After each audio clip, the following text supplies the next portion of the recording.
You are now listening to Feeding Off Each Other. 2. Ooh, yeah. Oh, dulcet tones. Sultry. This is a good time for an yerba mate straight from the gourd. Oh, damn. Nice. Where'd you get that from? From yerba mate. From who? From Guayaki?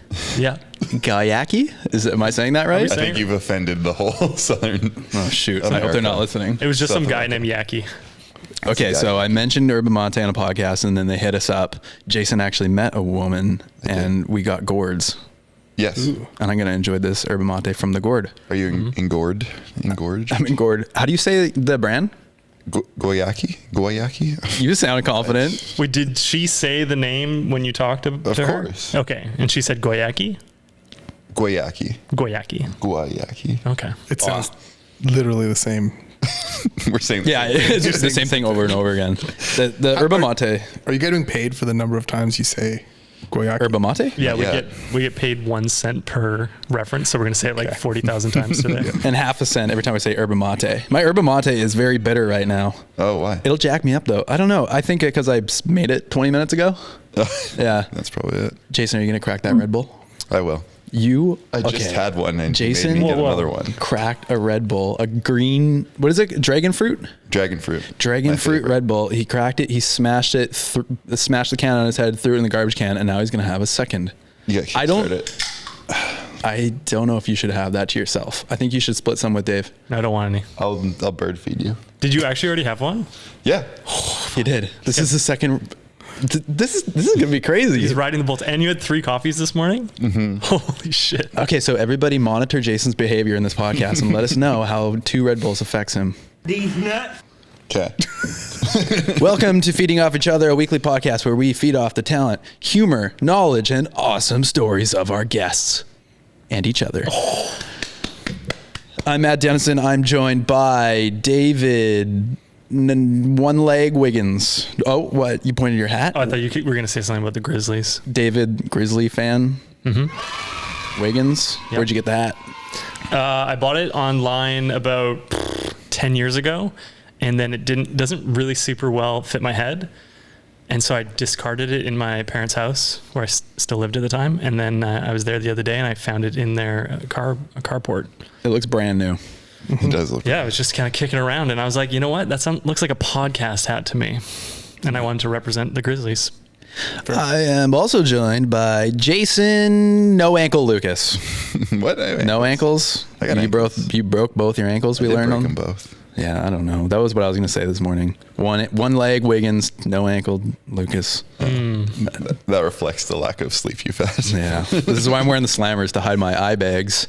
And I also want to point out that we are joined, as usual, by the most famous person on the pod, Big Al. There he is. He doesn't have a camera, but he's there. He doesn't have a mic either. He's not as big as I was expecting. He's very small. For some reason, I bought that drafting chair off Marketplace. And the reason I bought it is because it goes up really high, yet he slams it to the ground every time. Some people just like to work like this. Like terrible posture. He's got a fear of flying. He pretends he's like a guy that does the marionettes, you know, little puppet master. Puppet master. When I look at him working in that, I see the tension in your upper shoulders. Like right at your neck there. Yeah, but he's still Awful. so young. He He's young, doesn't yeah. have like a bad back. Or Exactly. He shoulder or doesn't. He anything. hasn't learned ergonomics yet. Yeah. He's angling for a workers' comp claim. Oh, long con. That's gonna be quick. 2 weeks on the job, and he's like, "Boss, this isn't working out." That's gonna be quick. Hey Dave, you got a fun fact for us today? I do. It is a guest-related fun fact. The name Brian has Celtic origins and means strong or noble. It gained popularity in the English-speaking world due to the influence of the medieval Irish king Brian Boru, who was known for his military prowess and leadership. Wow. Like Brian Boring. Accurate. I bored you? Brian bore you? Anyways. Thanks for yes-anding me that time. Oh yeah, you're We right. just discussed. Yeah, you're right. We just talked about We did a yes, no, and no. Yeah. Can you do like a no and? Is that like an appropriate thing? No but. No but. No butt. Such an That's a good one. extinguisher. That's what they used to tell me when I was a kid. No butt. Dave No Butt Wiggins. It used to hurt when I would sit on like a hill or in a field. It was just concave, you know. No padding. None. There's a bit now. Bit of junk Cool. in the trunk. Today's guest is Jason's ex-boss. Wait, let me do the intro. Well, I'm just this is like a preamble to the intro, Okay. which is interesting. Is this like boss week or boss month or something? Intro. Are we gonna have a boss for David? You want to bring your ex-boss on? Pass. Okay. Things are rough between you guys. Yeah. We'll have to work on that one. We'll talk it out. Yeah, it got a bit sexual at the end, so it's just Okay. There's some awkward. Let's unpack that on a private pod. Yeah, Jesus. No guess on that one. I've had many former bosses, so I could be talking about any of them. Should And we they name all them listen. and try and Someone's trying to avoid a lawsuit right now. I'm just kidding. All right. Oh God. There's so many chunks in my gourd. Jesus. All right. I'm gonna go for the water. Pardon me, Jason. I'll go ahead. Please with the intro. introduce our guest. Our guest today has been in the mountain bike industry for many years, and in that time has worked his way up to being the director of mountain bike at pinkbike.com, aka the world's largest mountain bike website, probably. Yep. On a daily basis, he manages all the chaos behind the scenes at Pinkbike, making sure the website churns out an astonishing amount of content, all while not burning to the ground. This guest has also had the pleasure of being my boss on 2 separate occasions and has pleasure. taught me a lot about the cycling industry, spreadsheets, and maybe most importantly, 3D printing. Ladies and gentlemen, please welcome Brian Park. Dun, dun, dun. There's no sounds ready because no. There you go. Air horn. Gotta do something. Thanks for coming. Jason didn't mention that he quit on me twice. Burn. Well, you can only be his boss twice if he quits at least once or twice. So, you know. Yeah, we I should could have fired him. Yeah, you could have fired me. It's true. You don't usually hire back someone you fire, though. Yeah. Have you? Have we? Yeah. I mean, You've there's been double-dipped? people who've been laid off or whatever, and then come back. Not in this current job, but yeah, that happens. Fair. What's going on today? What's up? I'm here. I turned off the spreadsheet machine for a minute. Turned off the Google Meets, and the calendar said, "Come here." Now, are those cured meats that Google's making, Yes. or Yeah. Okay?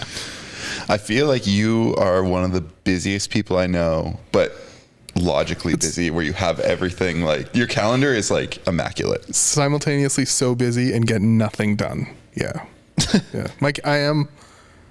I think in 2014, 2015, I made a real choice to protect myself with a calendar. And it's my fucking defense on everything. It's calendar everything. How's that working out? I blow it a lot. Well, you got here on time. That was impressive. Yeah. So, Brian, would you like a sandwich? I've been wondering Would you like a about sandwich? what is going on with this. Take a bite. No, don't eat it. I'm not eating that. That's horrendous. Wait. I'm still not even That's- sure if it's real. Is it real? How rude is this? We think made it's you real a fake. sandwich. It's the uncanny valley. It's actually a shockingly good fake sandwich. There's some Google Meats in there, actually. The Google Meat sandwich. I'm not entirely sure this isn't real. It's The cheese is made by Microsoft. Cheese. Actually, the bread is. this is horrifying. Why do you have this? Well, I made you a sandwich. You said it's horrifying. Now I'm humiliated. The secret ingredient was love and jizz. Yeah, we just like to bring guests for our, gifts for our guests. We got it at a liquidation sale for the TV series The Flash. They're just selling all their shit from their warehouse, all their props and stuff. Brooke had to have a fake sandwich.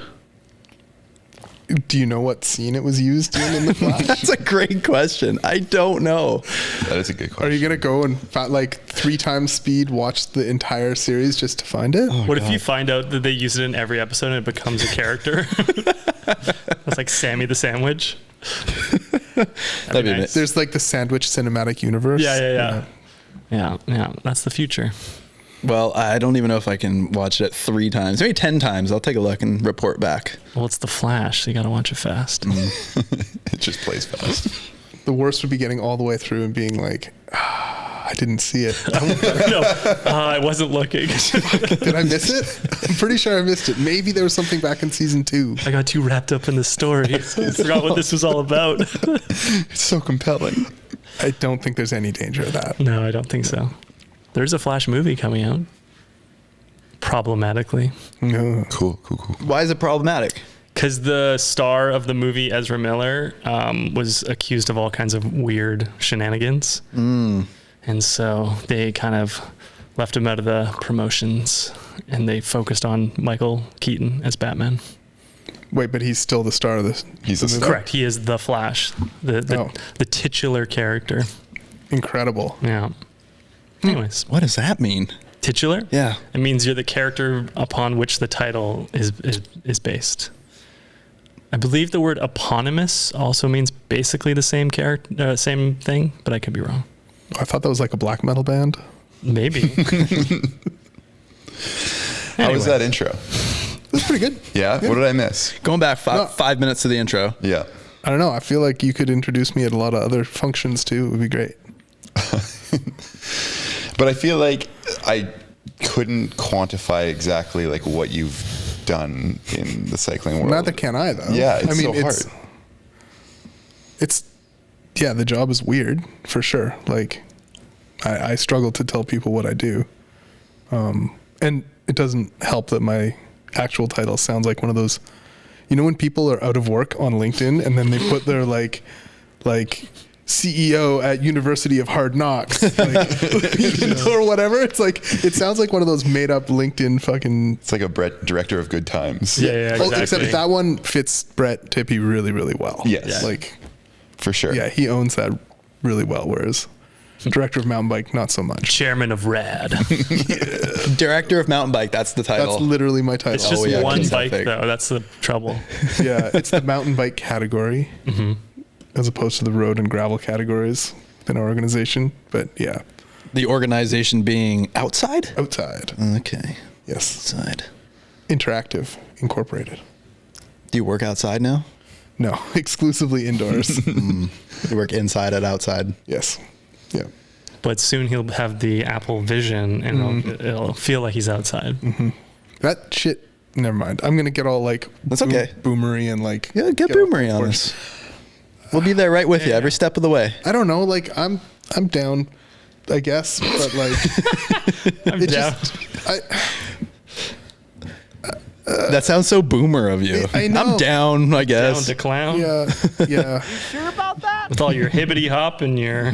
I can watch just every ICP thing in Google or in Apple Insane Vision Clown stuff. Posse? Yeah. Is that okay? Cool. That would be cool to attend a music festival.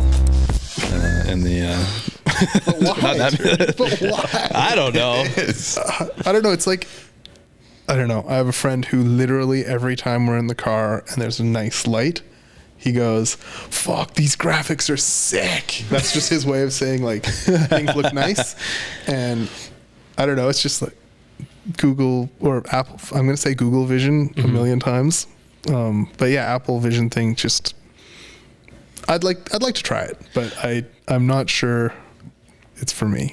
I would visit Burning Man in the Apple Vision. I'm going to Burning Man in August, and if I could kind of like live it a little bit in the Vision and see what it's like, and so it doesn't feel like I don't know, learn something, become better prepared. They have like little spritzes of patchouli, like the Smell-O-Vision too. And burning wood and poo buckets and orgy tents. It's just like, Public showers. weird, coital smells everywhere. Coital. Oh, God.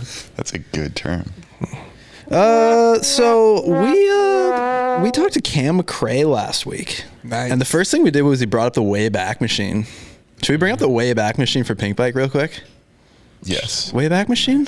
Yeah. That's what it's called, right? Yeah. Did you guys actually have Cam on last week? Yeah, we had Cam McRae, yeah. Director of mountain bike as well. Yes, was it 2 weeks ago we saw Cam at SRAM thing? It's right after that. Had a ride on a ride, the charity ride. Mm-hmm. I heard that everybody at the SRAM organization is very fit and climbs mountains very quicker than you, Jason. Oh yeah. I got destroyed on the way up. On the way down, we was all together, but on the way up, it was a different story. Yeah, I usually arrive at those things like just in time for everybody to like be cracking beers after the ride. That's what I should have done, or I should have brought an e-bike, and then it would have been way easier. All right, here it is. God. Pinkbike.com in 2001, September 23rd. This is what the homepage looked like. Well, it looks just like today. It kind of looks like, okay, in some ways, pretty similar. It looks shockingly similar. It's actually kind of nuts. The main mechanic of scrolling down a website to look at things continues to be a thing. That's true. Turns out. Third article, stolen bike. Wow. On the homepage, stolen bike. Yeah. Whose bike? It must have been like one of the higher ups, or Who was the author? can you? Oh, we can't click. I can't see that far. We can see who wrote it, but I can't click it. Riot Girl? Was the author of the person whose bike was stolen. That's very sad. I don't know who that is. Oh, I was hoping I would know. Right. Where were you when Pinkbike became a website? So this is like 2001ish. Yeah, this is 2001. Pinkbike, what? It officially, like, they say, Radek and Carl say that it started in 98. I think that they registered Pinkbike, the URL, in 98 and started sharing photos back and forth, using it basically like a Imgur kind of thing with his buddies, and he was in Calgary and his friends were back here. I think that's what they were using it for then. I don't think that they really started publishing news and having forums until like a year later. The earliest I can find is October 2000 as like a website exists. That sounds about right. Yeah. Cam is very like, oh, they only started right before us, like a month before us. It wasn't 98. I think we asked him, and what was his answer? Didn't he not quite know himself? He didn't quite know. He said it was Or at least he didn't want to claim it. NSMB, like just before. But just, NSMB. yeah, he said he told me it was just before. Yeah, I think that was the answer. And then he said there was an offer to maybe join forces from Radek. I've heard something about that, yeah. But they did not. Clearly. Yeah. A real Netflix almost acquiring Blockbuster situation. Or Blockbuster almost acquiring Oh, it. right. That was the... Yeah. Okay, so where were you when you first discovered Pinkbike? I lived in Oliver, British Columbia, which is a very small, even shittier than town in the South Okanagan. And I was one of 3 mountain bikers in town. And yeah, I think I'm trying to remember the first time I was on Pinkbike. It's probably to sell a bike or buy a bike, maybe. I don't know. So you made an account, and I guess would you sell the bike on the forum back in the day, or was it buy and sell? It had a buy and sell pretty early on, but I think that maybe NSMB had a buy and sell before Pinkbike. Interesting. Did. And I'm pretty sure Radek coded the buy and sell in response over a weekend, and it probably is exactly the same now as it was then. Wow. Yeah. I see from 2000 in the forum people selling things. Oh, okay. For sale, 98 GT LTS. So it's just like classifieds back then? It just looks like a free-for-all of posts. Nice. It's interesting that you mentioned that Pinkbike was just kind of originally like an Imgur, like a photo bucket, or I don't know, how else do you describe that? Just like a place to upload a photo and then link all around the web. Yeah. When I first got on the NSMB forums, I think I was linking photos from Pinkbike eventually, because it was just easier.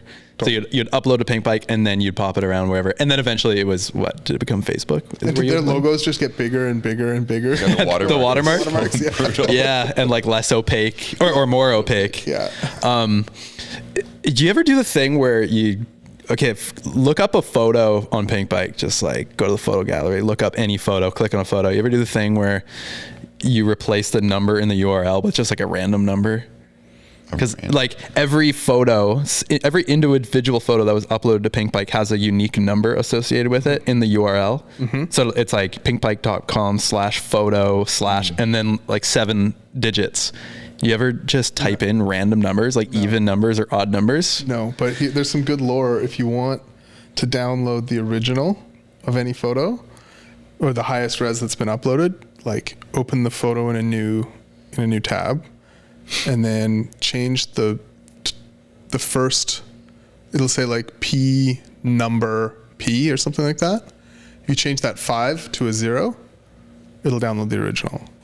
There's your tech tip. Whoa.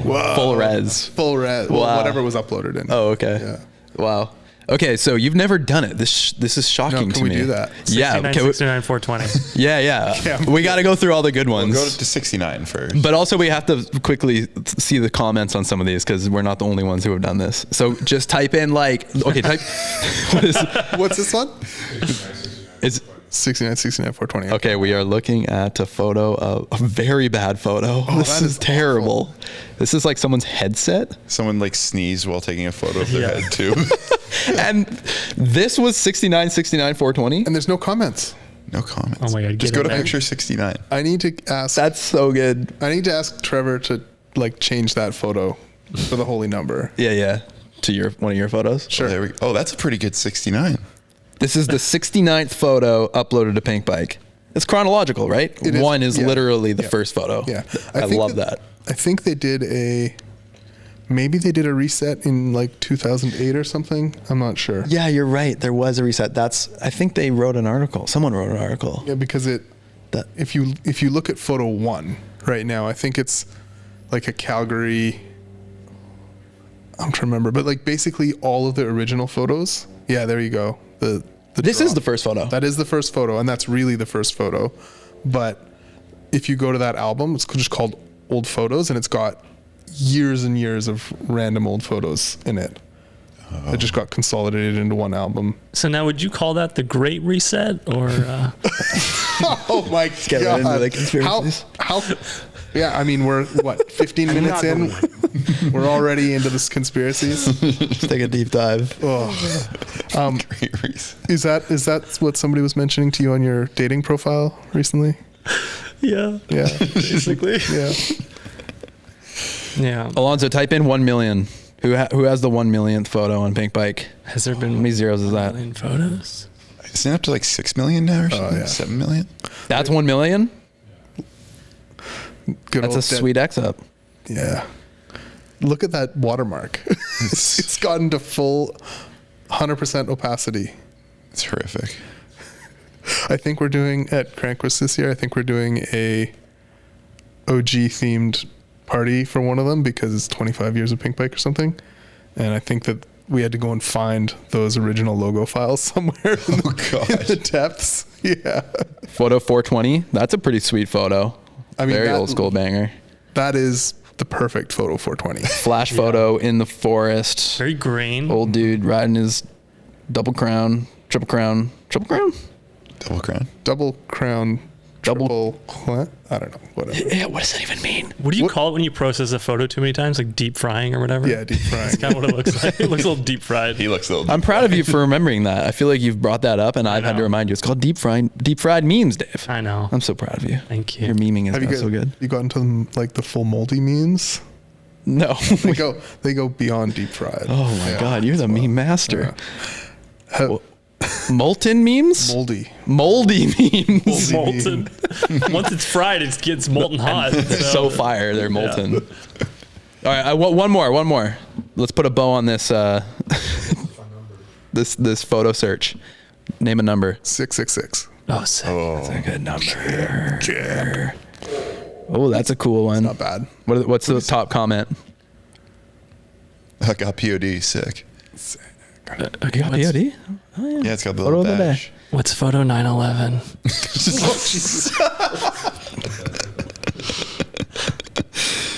People don't forget. It's a disappointing. photo. It's a dude riding a slab. It's a lot of old dudes riding slabs. I guess that's what most photos are going to be when we're going that far back. Yeah. Every one of these people has e-bikes now. Yeah, that's true. I I watched the Arnold Schwarzenegger documentary, and he was e-biking everywhere in that. It was a big thing in the whole thing because he was in Austria checking out his hometown, just e-biking around. What e-bike brand did he have? You think I know? I don't know. Somebody probably paid a lot of money so that you would notice what e-bike he had. It looked pretty nondescript to me, but you nerds would probably have been like, "Well, that's the That is exactly. that's the Norco 1211 E." No, there isn't. Do you guys think Norco should bring back the 420 as an e-bike? Oh yes. They had a 420. Yeah, they did. Fucking Really? Yeah. Did they? Yes, I think It so. had pegs. Would they have had to license that name? From who? the weed Willie cabal? Nelson. Yeah, the weed cabal. Afro Man. It's like the Farley all over again. Oh, the Trek. Yeah. Yeah. Was there a licensing issue with the Farley? Yeah. Because it was a fat bike and it was an homage to Chris Farley. Because he's from he's from Wisconsin. And so did they get a cease and desist, or Yeah. did people get mad that it was a fat joke? No. The Farley family. Didn't like it. Yeah, and I think they settled. Is Trek going to get mad at us? Spilling the secrets. I don't know. What didn't you find that like on a Google headline? Was it just like a news Public. story? It's a public thing. It's not like we're blowing up. It's not like anybody actually listens to this program. It's true. I'm in danger. Okay. It's okay. We'll talk to Travis. It'll be okay. Travis, don't get mad at me. We're giving you guys free promotion. So, Pinkbike in 2001, you're selling your bike. Are you like, I'm going to work here one day? You're like, Oh, yeah, exactly. shit, no. I thought I was going to be an academic. What's that? I thought I was going to be a history Oh, professor. like a DJ? A history professor? Yeah. No way. Yeah. I mean, you almost are, kind of now. Now, yeah. Professor of ancient mountain bike history. Yeah. Super ancient. No. I went to school for history, like weird Germanic history, like nothing useful. Germanic or dramatic? Germanic. Okay. Yeah. Like, yeah. Charlemagne, not German, but yeah, like France and Germany, Charlemagne. Hey guys, I'm just gonna put my glasses on. I'm gonna fall asleep for a bit. Yeah, Okay, you fair. guys just let me know when you're talking about history. Okay. It's fair. I know nothing about history. Yeah, me neither. And then when did that not happen anymore? Well, I've worked in shops since I was a kid, and I had student loans, and so my wife was finishing her degree in Victoria, and I went and worked at a bike shop. Oh God, this is such a fucking boring story. I made the shop website. Some guy liked it. He invited me to his house for dinner, and I was like, I'm going to maybe get murdered, but he seems rich and like he's got whatever opportunities, so maybe. I've been in that situation before. Right? How'd it work out for you? Pretty good.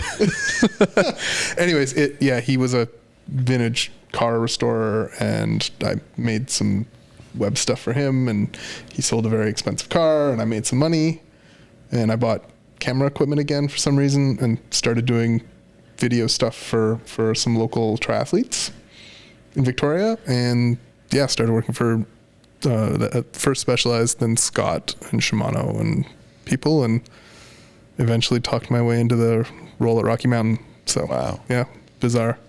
Yeah. What was the role at Rocky Mountain? First, like junior marketing, social media coordinator, assistant, something or other. Social media. So that was pretty early. I mean, this was like, I think it was like digital something specialist, which was basically like, can you be the young person that knows what Facebook is on our team? Mm-hmm. Yeah. And then eventually like people kept quitting or getting fired. And then eventually I was the marketing manager. Nice. Yeah, it's good. It's good. We worked together on at least one project. Yeah. One or maybe two. You guys did a fat bike thing for us. Maybe. No, you did a Santa thing for us. We did a Santa. And then you That was also a fat did guy thing. Yeah, fat guy thing. Yeah. And then you also did a musical bike thing for us. Yeah. I've done several Rocky Mountain things, but only a couple with you. Mm-hmm. The Santa project. What was it called? Tippy? Santa stole my Was bike. it Rad Santa? Yeah, Rad Santa with Morgan Taylor. Oh. And we did 2 videos, and the whole joke was that Santa comes in the house. He's there delivering presents. He already sees a brand new Rocky Mountain bike by the tree. He drops the present, steals the bike, and then goes for a joyride. And then the other concept was he tries to come down the chimney delivering a bike, and it was like super janky and impossible to get the bike through the chimney, and he just ends up wrecking it. One, right? We did both of them. Oh, okay. But we only really pushed the first one. The first one, Yeah. Where he joyrides the bike. Yeah. It was the better one. Yeah. The thing that bothers, I'm proud of that video. I think it's good. Yeah, I think we did a great job on it. I did almost nothing on it. I think I just paid money for it. You got a producer credit. Sick. The one I love that video. It's near and dear to my heart. But the one thing I can't stand is the choice of a garbage bag for Santa's sack. Why did you do that? Dude, I think like I was out there, like I filmed it at my aunt's house on around 7 Road in Richmond. Nice house. It's a nice house. Yeah, I don't even think she like lived in it at the time or something. I don't know. Anyways, we realized we don't have a sack. What are we gonna use? So we use a garbage bag. Now, wouldn't it be made of flesh? Feeding off each other. What, Santa's sack? Yeah. Not that kind of sack they use. Oh, it's confusing. This is not it. Specific. No, this is a different one. Wait, but we This also one worked on should what? We do a lot of Christmas things. Yeah. But the cool thing was that you hooked me up with a bike in exchange for those videos, and I gave the bike to my dad. Sick. Yeah. That's good. Yeah, thanks for that. That was cool. That's good. Did your dad still have it, or did he sell it? He rides a Rocky. Because you've done lots of stuff with Rocky It since. might still be that bike. Interesting. Yeah, maybe. It's well ridden, that's for sure. I think this was just like a Christmas card, something or other. This wasn't like a big. You guys made this? Oh, this is the. Oh yeah, okay. So actually, this is an interesting one because we originally made it just for Rocky Mountain, and then years later, we thought we should just re-upload it on Mahalo My Dude, but just retitle it and take off the Rocky Mountain logo. Yeah, I think that was in the contract. Yeah. And and it's on our YouTube channel called Santa Got Me the Wrong Bike. And it's Jason acting. That's great. Never seen Tippy it. and Shit, I guess you guys are really like Christmas specialists. I love doing Christmas. Christmas is fun. stuff. I've said if we make a feature film, it would be cool to consider a Christmas theme. Like it's not actually a Christmas story. It's just set during Christmas. Like Shane Black style. Die Hard. Stole it. Yeah. Shane Black, screenwriter, director, always sets his movies at Christmas. Even if it was just a scene, just something that. Yeah, you gotta have a little sprinkling. Yeah, Christmas time rolls around, you want to pop in the movie.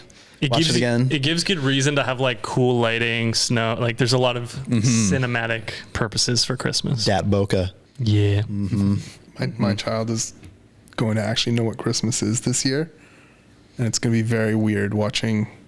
Like he vibrates at the thought of Christmas right now. It's just like It's awesome. Big Santa guy? Well, no, I don't think so. I Okay. think just like big consumer guy. Yeah, He wants stuff. Stuff. My nephew was obsessed with Santa when he was like 1, and I was like, how do you even conceptualize why that's exciting? Yeah. I don't get it. Yeah, like you don't have any sense of No. possession yet. Yeah, it's weird. Yeah. But just love Santa. Yeah. Hey, what's it like working with Jason? What's it like being Jason's boss? Excellent. You had that 100% teed up. I did not. Jason's got to get with the soundboard. It's quick. Yeah, it's pretty good. Yeah, I no, don't just wanna talk answer this freely. 'cause Talk freely. It's okay. It's just gonna sound too nice. I don't have any I don't have shitty like stuff where to this is say. going. I know this is gonna make for a really boring segment. He's a great employee and good at his job. It's very sad when he left both times. I don't know. I was Okay, sad when I well, left both times too. Well, yeah, now we're interviewing you. So Jason's like interviewing his boss. He wanted to ask you a question. I did. Yeah. You were going to ask, what are your weaknesses? Yes. The classic. What are your weaknesses? Yeah. You won't talk shit about him. So talk shit about yourself, I guess. Hiring people that'll stay. Caring too much, working too hard. Working too hard. Yeah. Are you too calendar driven? No, I seriously need to know. What are your weaknesses? I'm pretty good. Oh, Pretty good. Yeah. no weaknesses. Hubris, I guess. Fair My enough. weakness. So you have to interview a lot of people, I I guess. do interview a lot of people. What I just had to do my first kind of interviews this year. And it's like for employees. Bookkeeping. Mm-hmm. And it was awkward. It was challenging. I didn't like it. Hiring is the hardest thing and most important thing that you'll do in your business, for sure. I don't know. You're looking at me like I have wisdom. I don't really. There must be something. How many people? I guess like my question would be what's the most amount of people you've interviewed in one day? 6. And do you try to keep your interviews short? Yes. And what are you asking the same questions in every single interview, or are you mixing it up? One thing I do, depending on the role, but one of the things that this is going to sound so stupid, but a lot of people apply for jobs that aren't that are maybe really good in other outdoor areas, but aren't necessarily truly like bike people. And yeah, over here. David, don't apply to Pinkbike. Yeah. It's really hard to weed out somebody's knowledge based on those interviews, because some people just freeze in interviews, and I don't want to not hire somebody because they don't know, like, I don't know what Cedric Gracia was doing in 2012 or whatever, you know. Is that one of the questions? No, but I do have for a couple of the roles that we hire for pretty regularly, there's a questionnaire where I have people do stuff, and one of the things they have to do is order a bunch of riders from loosest to most precise, and that actually really, like, there's no right answer, but there's definitely some wrong answers, and just asking people to explain how they ordered the riders from loosest to most precise usually tells me whether or not they are like into the sport, or if they're a core, if they're just weirdly obsessed about bikes, basically. Oh, you like mountain biking? Name every mountain bike. I mean, most of them can. It's horrifying. Interesting. I like the questionnaire. What do you say at the end, though, in an in-person interview? I think sometimes I'll be, I know that, especially for auditions, like casting for films, you just say, okay, thanks. Like, talk to you, like, I'm doing it right now. I say, talk to you again, maybe, or maybe we'll hit you up, or say thank you for your time. Good job. I don't know what to say. Yeah. I mean, now with Outside, like, now we're part of a bigger org. There's whole other people to, like, let people down gently.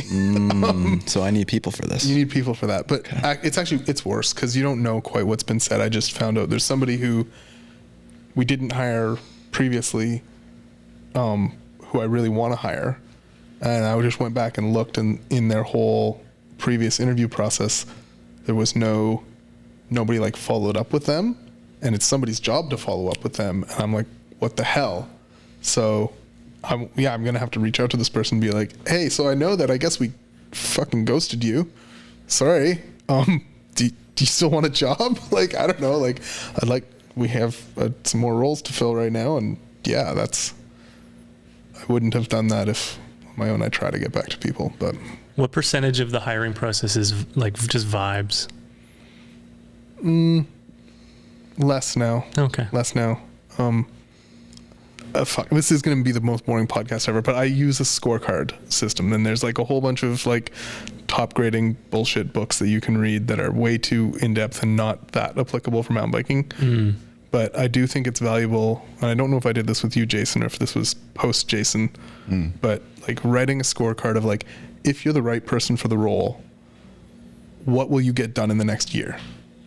Like, and that's what it's not a job description. It's like, what are you going to get done? If you're a salesperson, it's like, we're going to hit this target. Or if you're a videographer, it's like, we're going to make this many videos with this many resources. Like, whatever the result is, you write it down, and like, that's really fucking hard to do as an organization. But if you can like write down your own goals, sometimes you're like, oh shit, the role I'm hiring for isn't the right role anyways, because this is what I want out of it. But if you can get that down, I don't know, it makes hiring a lot easier, because you can just imagine the person doing it or not. This is what I was looking for. You asked me, you're looking at me like I have wisdom, and then this guy pulls out scorecards. Scorecards are good. You know exactly what you're doing. You got tons of wisdom. Okay, well, I don't know. Except I hired Jason twice. Yeah, it didn't work out. God damn it, I didn't have my sound. Wrong. And so what do you do on a day-to-day basis now at Pinkbike? A lot of meetings. We do like a morning call, sort of figure out what everybody's doing for the day. And I have my like one-on-ones with my direct reports. Then I meet with people in the rest of the company. Then I usually meet with one or two angry brands for whatever reason. Oh no. Oh no, I know, right? Everybody's always mad. Has anybody ever got a job at Pinkbike by doing something crazy, like really drawing attention to themselves in some way beyond the normal process? Yes, Taj Mihelic. Taj Mihelic, legendary BMXer. I grew up watching his videos. He's fucking incredible. I think I'd asked him to do a drawing for us once, and we'd done one little thing together. But then he hit me up with a proposal for a cartoon series that would get turned into a book, and he drew me a cartoon pitch, and it's the best pitch I've ever gotten. I can't really describe it. It's just like, it was an amazing pitch of what he wanted to do. It's all drawn out.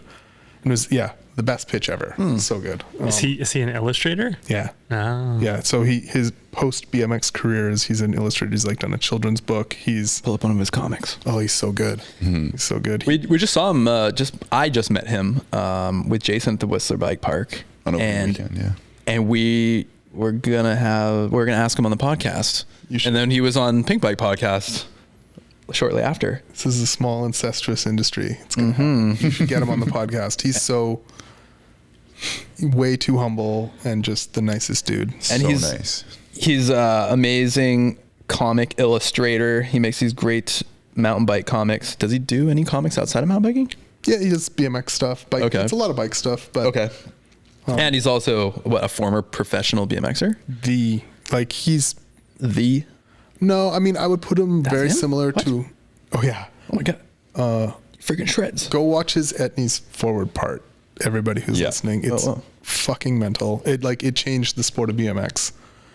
I would put him very similar to like a Wade Simmons character in BMX. Like maybe not the most famous, maybe not on everybody's Mount Rushmore of the sport, but like a rider's rider, somebody who like made a huge difference in the sport. And it's so cool. Like, yeah, he just totally reinvented himself as a guy who does something totally unrelated to his BMX career. So the comic strips that we know and love on Pinkbike were pitched forward by him. By him, yeah. He pitched this little idea, and it was pretty loose idea, but just the way that he communicated it and the way it was presented was so good. I was just like, oh man, we got to do this. We got to find some budget to make this work. And it was great. Like, yeah, so he did, I think it was like a comic a week for a whole year and then made a book. That's so Which cool. was sweet. A lot of dad jokes in there. He's a master of the dad joke. A lot of puns. He's not a dad though, right? No. Yeah. Okay. Well, to a corgi he was. Yes. Yeah. Yeah. R.I.P. Monty. Yeah, exactly. I was going to ask, because you're describing your day now, but did your day look the same when it was just Pinkbike? No outside? Yeah, towards the end of Pinkbike for sure. Towards the end of independent Pinkbike, yeah, for sure. It was pretty similar to what it is now. It's, I think anywhere you go at a certain point, you have to like. I found it very hard to be satisfied with my day at the end of the day when I don't have anything to show for it. I haven't written anything, I haven't published anything, I haven't physically done anything. But you kind of have to start to just own and take pride of the things that the people who work for you did the things, and you empowered them to do the thing, and great, that's cool. And also then if they do something bad, that's also your fault. Which leads us nicely into my next question. You mentioned meetings with brands who are angry at you. Like, how often do you have to take those calls with X brand who is mad about a review that was written because you got it wrong or they don't agree? We don't ever get it wrong. What are you talking about? Some would argue. Wrong. Wrong. You know what, to be honest, the bike industry for the most part is filled with people who are super passionate. So everybody gets, and you know, you and I worked at a bike brand. We know how much people care and how much work they put into the bikes. And that's something that I don't think a lot of media people actually understand. I try and make sure that the Pinkbike outside mountain bike team gets it. Like, a lot of hopes and dreams are pinned on each one of these bikes, and each one of these decisions is like a lot of like lost sleep, and people are working very, very, very hard on this shit. So feelings definitely get hurt. There are definitely brands. I've had things as silly as when we've had a bunch of brands weigh in on a topic, like a burning question, they've been mad that their answer was below another brand's answer. Like, there's petty shit like that for sure. But for the most part, it's people who are mostly disappointed that we didn't like something that they like. But they also generally get it, that like, we've got jobs to do, they've got jobs to do. And I like, for the there are a few, I'd say it's killed a few friendships or relationships over the years, but for the most part, I respect that brand people have to fly the brand flag. Brand people respect that media has a job to do, and we can still be friends even if we don't see eye to eye on those things. Was it weird? Because you were a brand guy, Rocky. Mm-hmm. So you were probably the one getting angry at Pinkbike sometimes over reviews, and now it's like flipped. Yeah, but I think that's also why, most people, for people listening, most people start in media, and then they take all their media contacts and their knowledge of how media works and go over to brand side, and become brand managers or whatever. And I was a brand manager or a marketing manager and came over to media side. So I don't know, I guess I understand. What was the question?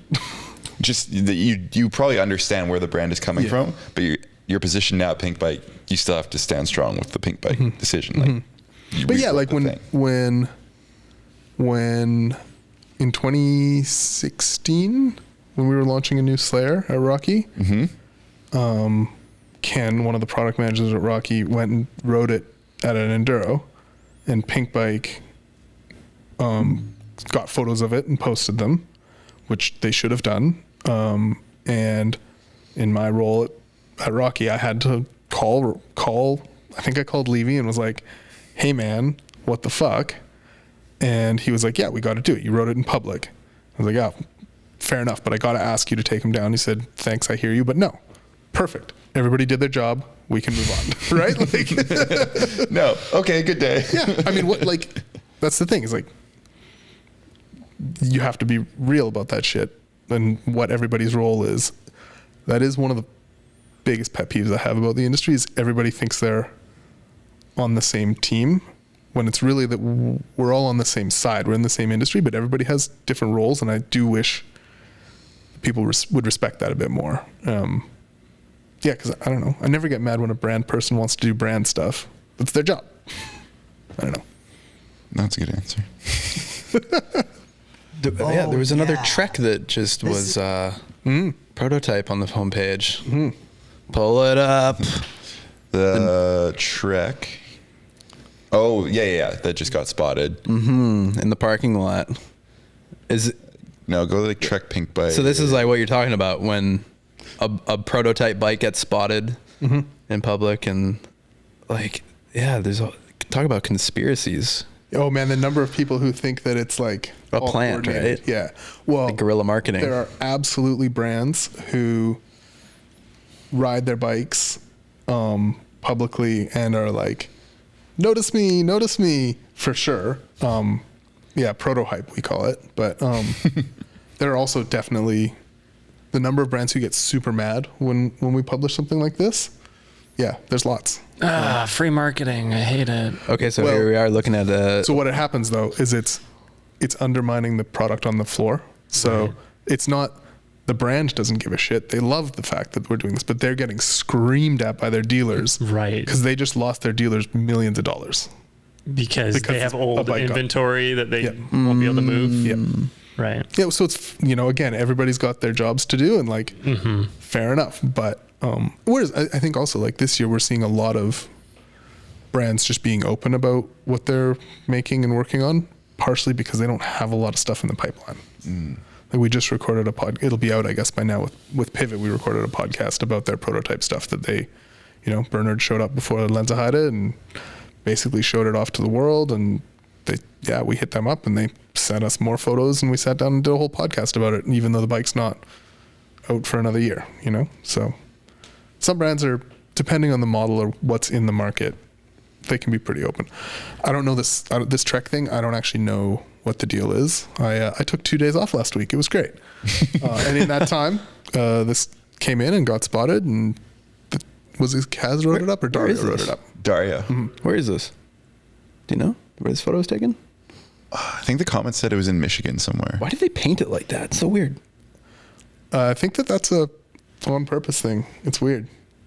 Because some companies do like the camo paint that like the camera can't focus on it because there's too many lines. Really? Yeah. It's too complicated of a pattern. It works on a car because it's a massive object, but on a bike, it's like, you're probably going to get the shot. I just, when we worked for Rocky, I kept suggesting to the proto, like to the R&D team, can you just put like a Trek label on it, please? like just anything, like just put some misdirection. Come on, like if you're gonna be riding it, I don't know. You just put the word "not" next to your logo, not Rocky Mountain, and people are like, oh, it must Nobody be would someone get else. it. Yeah. What do you guys think of that new Trek? What do you think of it? I think the color scheme is fire. No, you don't. Yeah, I think it's good. I think it'll pop in the forest from the side, in the dark, dank forest. I think it could use some pegs. Yeah. It needs to be slacker. I'm looking for like Grim Donut slack. Yeah, that's what I look for in every bike now. Pegs and Grim Donut slack. Norco, if you're listening, bring back the 420. But Grim 420. Whose idea was it to do the Grim Donut? Mine. Definitely Brian's. I'm sorry. What's the Grim Donut? The Grim Donut is a project that Jason and Brian worked on together. And Mike Levy. And Mike Levy. Yeah. Over many months. Many years. I'd say years. Well, yeah. The first video probably took a year to make. Yeah. Wow. And not because we spent a year working on it, just there was a lot of other shit going on. We spent a long time working on things that weren't it, but like chipping away at this. Okay. So that's the first one, yeah. So what is it? You didn't describe what it was. Yeah. It's a bike from the future, and the way that we got to the future was I took the geometry of this was what, in 2020? Yeah, so a 2010 stump jumper and a 2020 stump jumper, and then I just assumed like a linear progression from there to what a 2030 stump jumper would look like, and those were the numbers that we gave to the factory that made it. Yeah, and it's very slack. So in layman's terms, we took a bike that was old-fashioned and compared it to a bike that was current, and we projected what it would look like in the future, and it got really slack and really weird. Borderline unrideable. Yeah. and slack in layman's terms. The front wheel is really far out in front of you. It looks like a Harley Davidson chopper. Yeah, and you just plow into all the things. And what makes it a Grim Donut? It was just funny. Well, at the time, all these bike brands, the small bike brands, were coming out with like sick. Like there was 6 Cycles, which was this big controversial brand, and like everything had to be super aggressive. But then also Levy likes donuts. It's sort of part of his personal brand, so it was Grim Donut. Got it. Yeah. It's actually really similar to how Pinkbike got its name. What? Oh, being not super aggressive. Yeah, Being Radic, ironic. like there was hcore.net and stuff back in the day, and Radic wanted to have the opposite of that. I always just think you guys need to go to a pink logo, though. I love how dumb, it's called Pinkbike and everything's black and red. It's so dumb, and I love it. Drives me crazy. It just feels like you don't have the stones to go pink, you know? I think they did like a My Little Pony theme for one April Fool's. They did, I back in the remember day. that. Yeah. I was wondering if you guys had anything fun to say about the Grim Donut. Oh, it was fun. It We had a good time. went a lot faster than we thought it would, and it had 100% less failures than I thought it would. Did you ride it, Jason? I've ridden it. No, Not on trail. like not really. The first one or the second one? First. Okay. I never ridden the second one. Oh. The second one is shockingly rideable. I hucked it to flat. That was How were your ankles? totally fine. It did feel insane off a jump. Like it took so long to leave the ramp. It's such a long bike. And whose idea was it to do the drop to flat videos, or what do you call it, huck to flat videos? Oh, definitely Brian. It's Brian. How do you pitch that to Jason? Was Jason into it at first? Wasn't the first one to do it. It was Yeah. Adam Oh, Price. okay. Adam Price was the first one. No, nobody was into doing anything about the field test the first time we did the field test. I had to like drag everybody kicking and screaming through it. So the field test, for the people who don't know, is a group test. Correct me if I'm wrong. Group test of bikes on Pinkbike. It was annually, and now it's kind of like Well, it 3 or used to 4 be times. annual. Then we did 2. We moved to like a spring and a fall, with the spring one being cheap bikes and the fall one being fancy bikes. And then we did like 4 in a year, and that was too many. So now we're back to doing 2, a spring and a fall. Oh, that sounds way nicer. Yeah.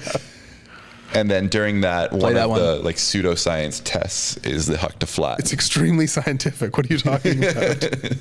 Wait, is this Jason? No, no. Yeah, go to the first one, I think. Jason, were you into this when you were cast? Were you like the number? So the very first one I was pretty into, and I think I only did it because none of the other editors wanted to. Yeah, that sounds right. And I was like, yeah, I can do that. And the hardtail. and then it just started happening every field test that I ended up doing it. But Okay, so here's Jason hucking to flat. What are you jumping off of? it's like a wood ramp. I forget the company that makes it. Do you remember? Mountain bike hopper? No, it's the other one. I don't know. No idea. Anyway, But anyway. it's probably only like 3 feet tall. It's not a very big ramp. Okay. It's not a huge huck either, but It's just not. when you do anything to flat, and especially if you're kind of trying to stay fairly stiff on the bike for a consistent thing, it definitely puts a lot of stress through the bike. Yeah, we've broken bikes Yeah. on it, which is insane. Yeah.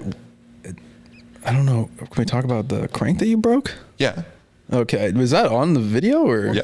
Which crank did you break? I broke a Specialized crank on the Enduro. Oh, the Praxis crank. or the Praxis crank on the Okay. Levo SL. I remember at one point you told me that, and then you like showed me a video, and you're like, "Don't tell anybody. You can't send this around. You can't." because we hadn't posted Yeah. it publicly yet. Yeah. Yeah. But we did post it publicly. Yes. And can we find that? That's It's probably on here. Oh, One really? of these, yeah. Yeah. so gnarly. You could have got messed up, man. What's the process if you get that injured after work? You go to like HR, or like, What? are you HR? I mean- Who's HR? Yes.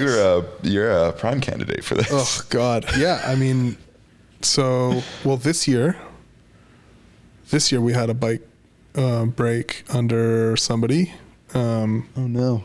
Yeah, he talked about it. Matt Beer was on a prototype bike from a local brand, and that it was like totally not ride ready, and through their miscommunications it sounded ride ready, and he was on A line, and just the front end of the bike tore off, like the worst case scenario, and he like augured in hard.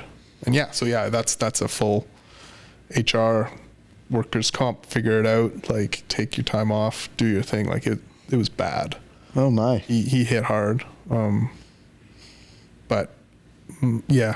Where did the bike break? Right at the top tube? Full front? Yeah, the head tube tore off. I'd have to go and look at the photos, but yeah, I think just the head tube tore off. This is the crank. I don't know if we. Oh, there we go. Oh man, dude, look at the ankle. Yeah. Look at your ankle. That one's already been broken. Yeah. so Dude, it's- go back, run that back one more time. Okay, what is this, Jason? This is the Huck to Flat. I think it was the e-bike category. So that's an e-bike, Specialized e-bike. And I remember we fucking got the shot. And for some reason we were like, Boom. oh, let's do it again. It wasn't like totally sharp. So I did it again on the bike, and the crank snapped right at the pedal. It's so fucked up to me that That hurt. that this actually happens. Yes, it is fucked up. None Yeah. of these bikes should, like these little Huck to Flats, and even the field test in general, because it's only, most of our tests are way longer than 2 weeks, but the field test is 2 compressed weeks. We always kind of say it's not like a full test. It's not like a 6-month test or whatever. Right. It's not like a mattress test where you have the thing poking for 6 months, right? It's just 2 weeks. Yeah. So It's my I don't know. mattress Like, there's test. zero way that any bike should fail either in the field tests or in the Huck to flat. Like, come on, it's nothing. I would expect every road bike to handle the Huck to flat. Yeah, exactly. Honestly, like it's from 3 feet up. Yeah, It's not for sure. not high, you know. It's not. So those are carbon cranks that you broke? Yeah, they were carbon. And they're super well known for breaking those particular ones. What's going through your mind as soon as that happened? I definitely was like, oh, I may have broke my ankle, and then it kind of like came back and it was fine. And then I was like, just looking at the crank arm, it was just like shrapnel of carbon. I was like, oh, thank God that didn't go in my leg. Dude, you got so lucky. And then I was like, it was Matt Butterworth from Anthill Filming. I was like, did you get the shot? And he's like, oh yeah, we got it. I was like, yes, this is gonna go viral. Brian's gonna be stoked. He's gonna be like, good work. Good work. Now I have some phone calls to make. I mean, yeah, sure. I don't condone anybody breaking themselves off for internet views. But if it happens, Okay, now this perfectly segues into Friday fails. What percentage of readers, watchers, listeners, whatever, are coming to see the fails every week? A lot. They're terrible people.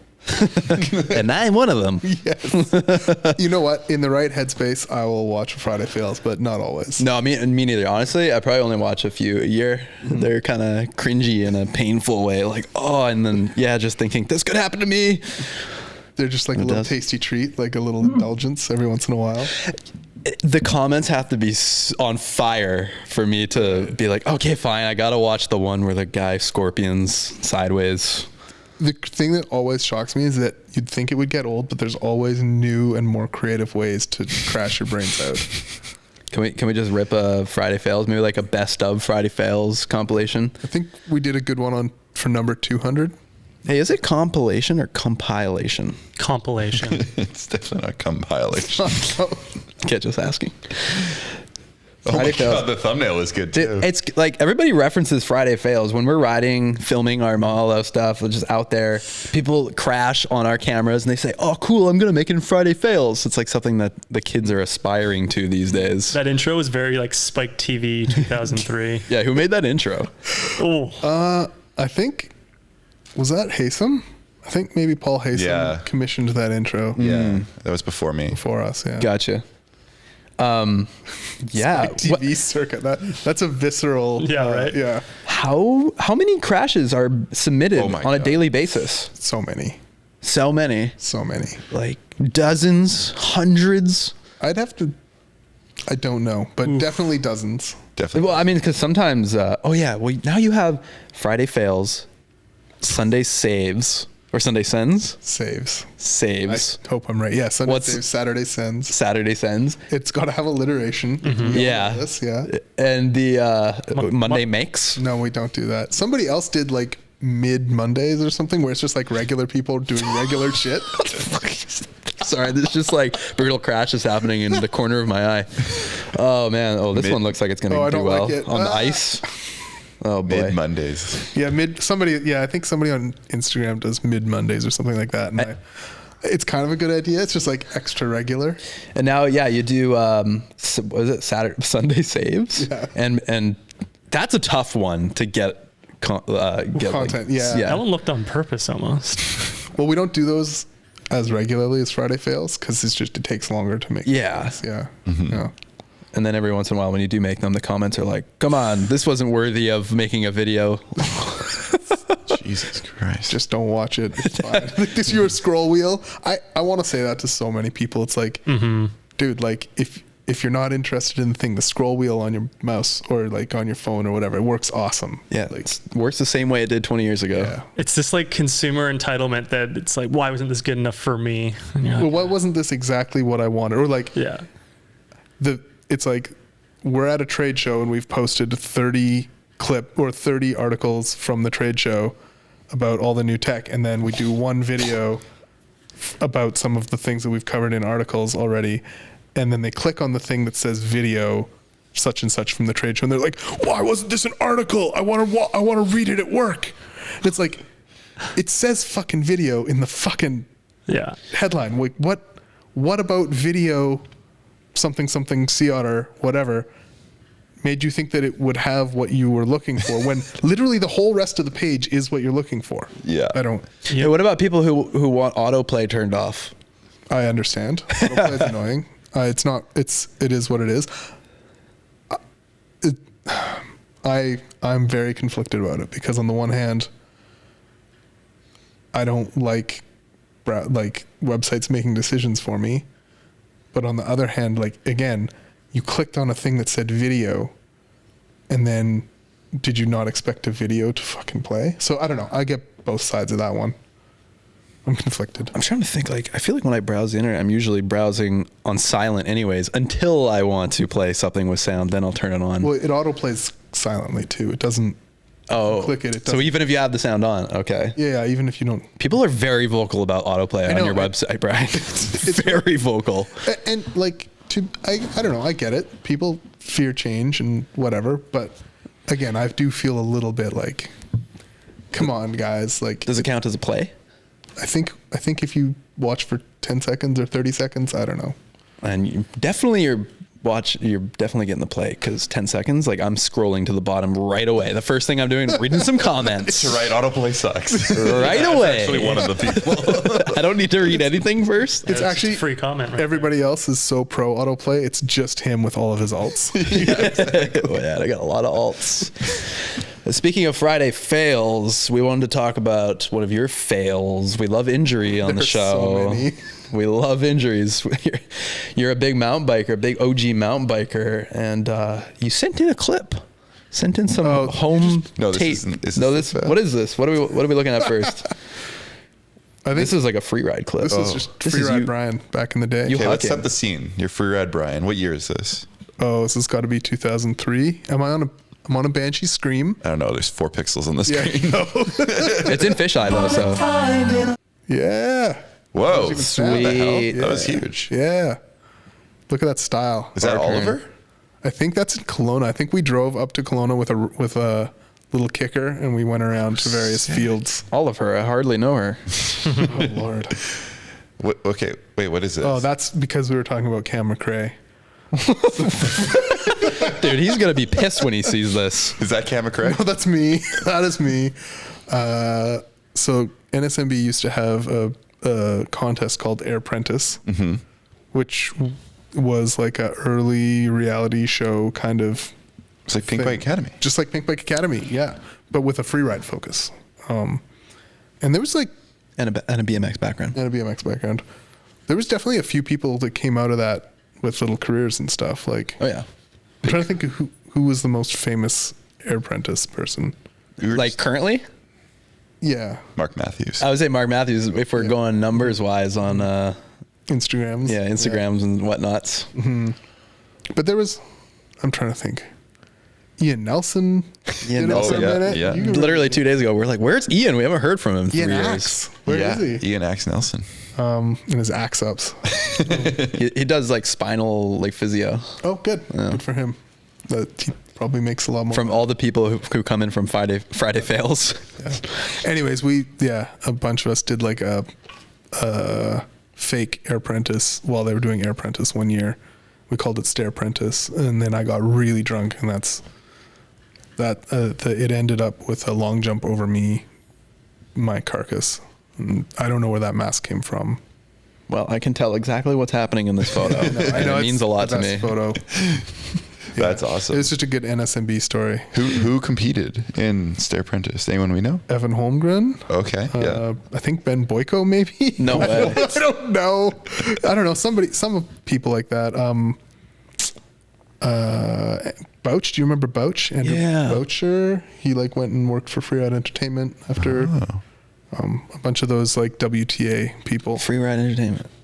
Free Ride. Did Free Ride Entertainment have anything to do with drop in? No. Carl did though. I think Carl was a little bit involved. 'Cause Carl, one of the OGs at Pinkbike, one of the two brothers. I think he and Radek had something to do with Rip PV.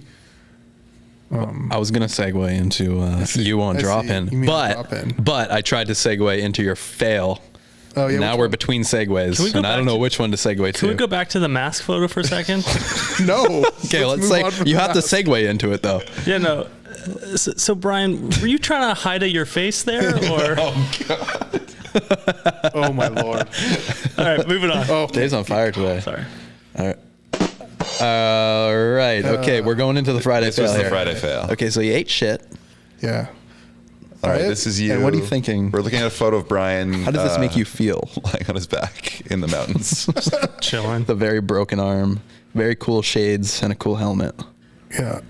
I think that's actually like a shirt wrapped around my head. Oh, Because we were stuck on the side of the thing for a while and it was very hot. so you. Oh no, there's a helmet on me by then. Okay, never mind. This is Pemberton. Pemberton, Ish. yeah. So you broke your arm in the middle of nowhere in Pemberton. It was the stupidest fucking crash. So stupid. I was going so slow. I was waiting for some people behind me. It was like towards the end of the ride. I'm just cruising. And I just snagged a pedal in like the worst, dumbest place and just out the front door at like half speed. And it just, yeah, I just tumbled in the wrong place. And I've told this story before, but I tumbled and then I came to a stop and I put my arms out to stop myself. And I looked down and my right arm was not where my brain thought it should be or thought it was. And I looked and it was pointing backwards. And like, yeah, this is how dumb my brain is. I think this is called toxic masculinity. I was so embarrassed and I yoinked my arm around and like moved it back into place like right away. And literally the thoughts that went through my brain were like, the universe didn't notice. That didn't happen. I put it back in place before the universe noticed. Everything's fucking fine. We're going to ride out of here. I'm 100% okay. Like there's no way I'm going to be the guy that like fuck this ride up. No chance. Everything's sure totally about fine. that? I'm gonna be on Friday fails. It's gonna be fine. Great content. Yeah. I have a GoPro on my head. It's all good. I didn't have a Oh, GoPro on my head. I no. know. I would share if I did, but yeah. And then immediately I was like, oh no, my arm is very broken. I remember yelling up to Sarah Moore, like, my arm is super broken. It's super broken. Yeah, 911 would be a good choice right now. Yeah. Well, and again, toxic masculinity or something. It never once occurred to me that I wouldn't be okay until Sarah Moore, one of our coworkers, The nicest woman in the the world. nicest woman in the universe, like horrifyingly nice. Yeah. She like runs up and she's like, Brian, it's gonna be okay. We're gonna get you off this mountain. Your arm is gonna be okay. And like until that moment, I hadn't considered any alternative. Like I was like, of course I am. Oh shit, maybe not. Why are you bringing it up? I cannot talk about it without crying. Yeah. Anyways, it sucked. And then So what did you break? my humerus spiral. I don't know if you can It see. was Oh, funny. yeah, but that's what'd a- you break? Yeah, it was like a whole explodey bit. Oh gosh, you got an X-ray on this I do. carousel here? Maybe. Yeah, there's one in the saved story if you want to go there. Safe story. Yeah, near the top. Oh, like a highlight? Yeah, there you go. Oh. Oops, there you go. There's your So many people ask. He's like, I better just make this. I better just make this as highlight. exactly. Quick bar stories. How long were you on the side of the mountain for? It was a long time. It was a long time. Yeah, the crash is like 2:30 p.m. and I don't think I was in the heli until like 6:37. Damn. Yeah, it's a long 4 time. hours. I think there was something else. Somebody else there was like a rescue going on or something bad. Did you at least get drugs before you were in the heli? No, here's the most fucked up part. It was like 14 experienced mountain bikers. Mm-hmm. Not one of them had recreational drugs on them. The whole, like the entire crew. Chumps. Yeah, look at how big my biceps never been that big ever. Oh, you started vlogging. Volume. What is this wrapped around your head? Something different That's wrapped just around your paper or something. Something I didn't pull enough over a little shelf. head. You're vlogging. Yeah, there you go. I went out I love the fit right now. I'm It's in so like good. older street field. Took a couple of steps, thought I could run it out. Definitely didn't run it out. Hit my head. looked down. I came to a stop, looked down. Tried to move my right arm. It was facing the wrong direction. It was pointing backwards. We know. Yeah, you skip. guys heard this whole story. Yeah, let's hear it again. Now, at what point did SEAL Team 6 show up to try to kill you? Just a quick OOTD there in my vlog.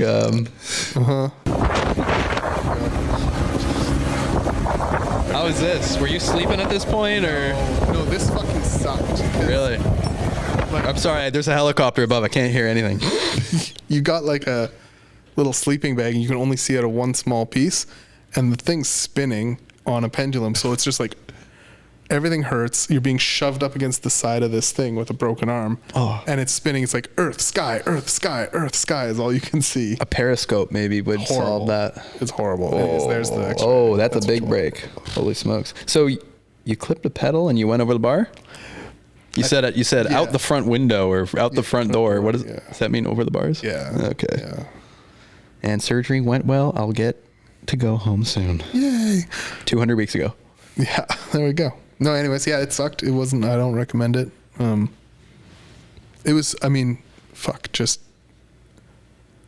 it's such a, I don't know, you've had your share of really fucked up accidents, but like, for me, the only really bad crashes I've ever had have been like, not while I was like attack mode. It was just the dumb ones. Yeah, it was just chilling, cruising. It was so stupid. It hurt so bad. It was super unhappy. Yeah. Well, you look pretty calm in the vlog though. Like, what's going? Is that pretty quick after? Are you just running on adrenaline? That was about 2 hours after. Oh, hour and a half after. Then you're experiencing pain by then. Yeah. Yeah. I mean, I don't know. It was all pretty uncomfortable. Oh my goodness. I don't know. That like, you can see the like immediate shock, but I don't know. It was regular. It just sucked. Yeah. Can you arm wrestle still? I already have bad shoulders, so probably not. I don't know. It seems like you ever watch arm wrestling videos on YouTube where they get people's arm break? I think pull it up. Just kidding. Don't pull it up. It's disgusting. That's like right where they break. It's always the elbow.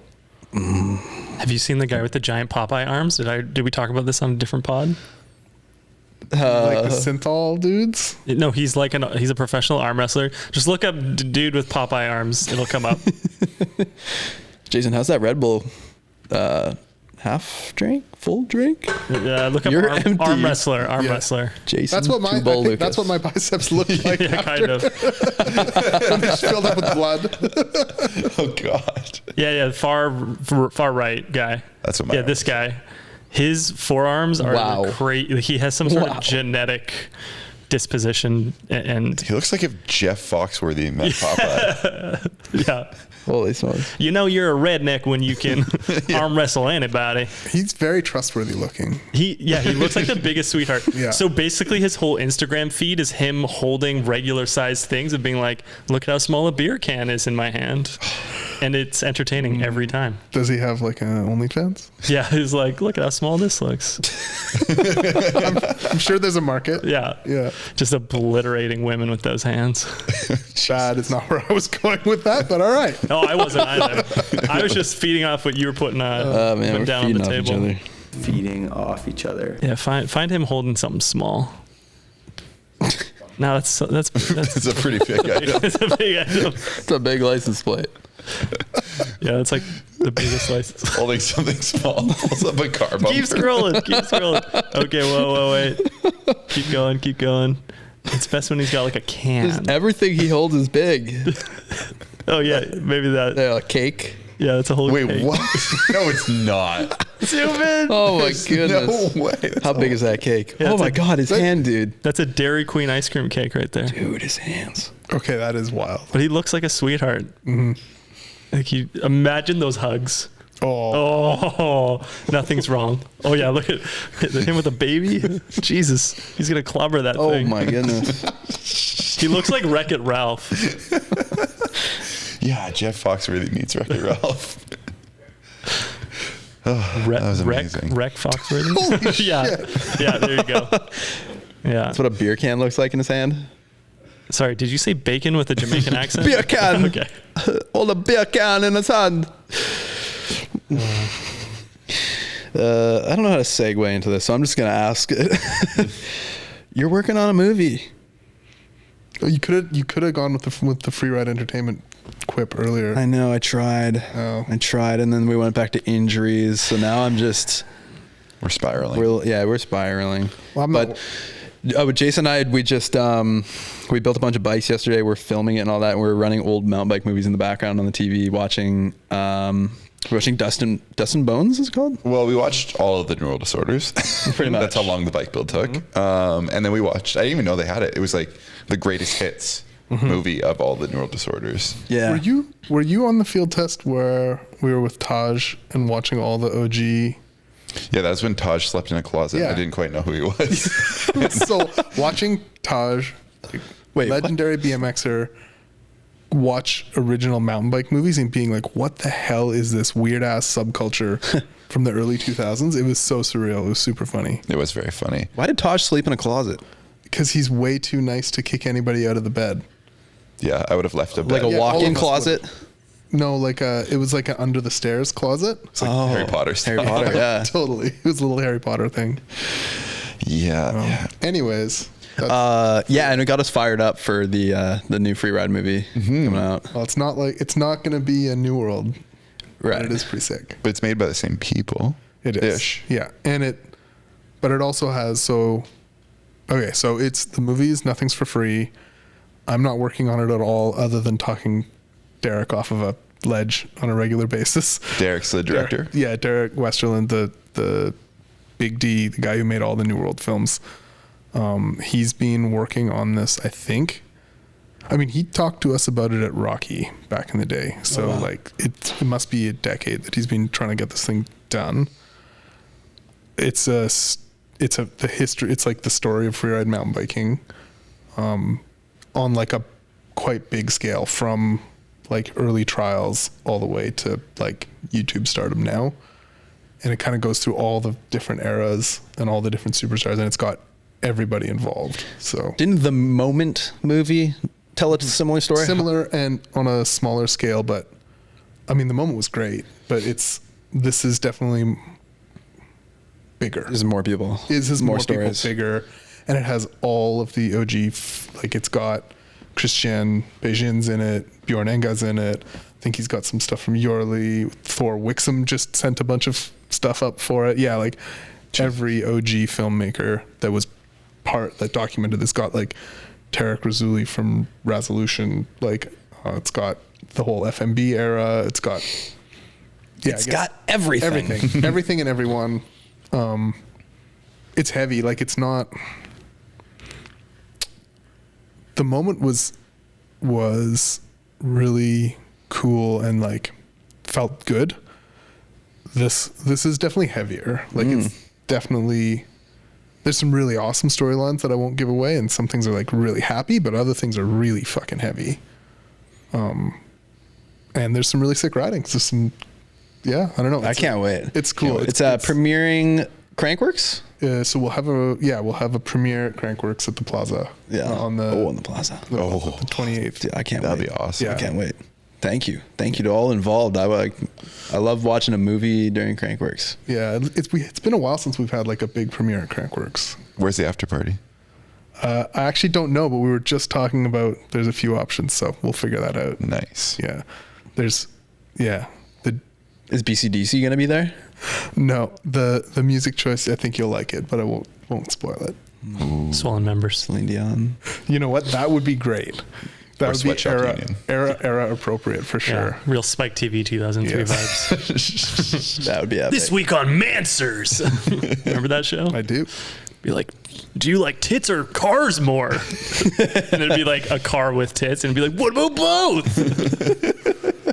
You cannot make that show anymore. No, I know. Or the Man Show. Do you ever watch that? No. Whew. Cancelable now. Dude, I mean, yeah, the early 2000s were fucking wild. Yeah. Yeah. Good time. Slam ball. Remember that? Where they jumped on the trampolines? Well, isn't that still a thing? Yeah, it is a thing. Oh, okay. It was a league. It was more of a 2000s thing. I love how we're talking about like a mountain bike movie, and Dave's like, you guys ever seen Manser? What about slam ball? Slam That's pretty ball. cool, huh? I like sports. Yeah. I mean, to be fair, we've been talking about mountain bikes for a lot. Yeah. That's true. Yeah. Yeah, about 50 episodes. Have you guys ever? Has he ever been mountain biking? Once. We made a video about it. Yeah, it was, 1.5? Yeah, Took him mountain biking. yeah. And how was it? Like out of 10? D- 4? Everybody was just mad at him in the comments because we gave an e-bike, like a there ball and wasn't e-bike. that many mad ones. Well, there wasn't that many mad ones, but then the ones that did had a lot of up votes supporting the comment. I will say I didn't ask for the e-bike. No, we didn't want to give you a non-e-bike because we didn't want to wait for you. Why would we do that? You know? Wait, why were they mad that you had an e-bike though? Because jealousy. That's not the first. You can't do that first time. Blah, blah, blah, Yeah. blah, blah. Oh, you got to have a hardtail with V brakes. You've got to like, Exactly. you got to suffer. The sport is about suffering. It was Yeah. fun. Like I enjoyed it, but also we were shooting a video, right? So it was like a lot of, stopping, Also- get the shot, and then we were out there for a really long time. So I was really tired by the end. I think there was not even really a plan with whose bike you were going to ride. It was just in the Right. moment. I was like, well, you can ride mine. And that's Right. what happened. Yeah, it was But- on the Fuel EXE. We're gonna get Dave on the bike again. We got a bike coming in this summer that Oh, this is news to me. Breaking news. It's got Everything.